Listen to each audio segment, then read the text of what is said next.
다음 소식입니다. 김건희 여사 공천 개입 의혹의 핵심 당사자인 명태균 씨가 지난 대선 경선 당시 두 차례 비공표 여론조사를 한 것으로 드러났습니다.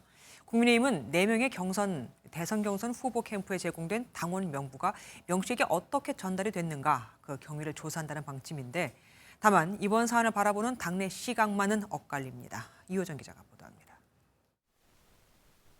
문제가 된 두 차례의 비공표 여론조사는 지난 2021년 10월 윤석열, 홍준표, 유승민, 원희룡 후보가 대선 경선을 치르던 시기 이루어졌습니다.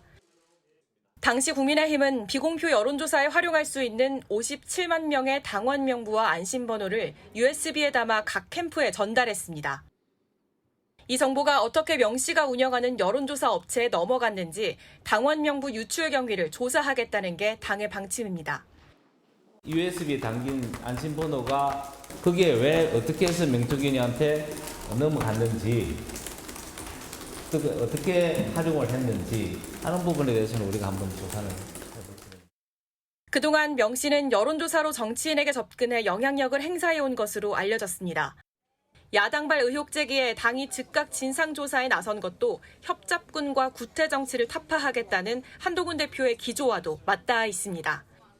지도부 핵심 관계자는 특정 캠프에서 비용 없이 여론조사를 했다면 정치자금법 위반에 해당할 수 있다고 했습니다.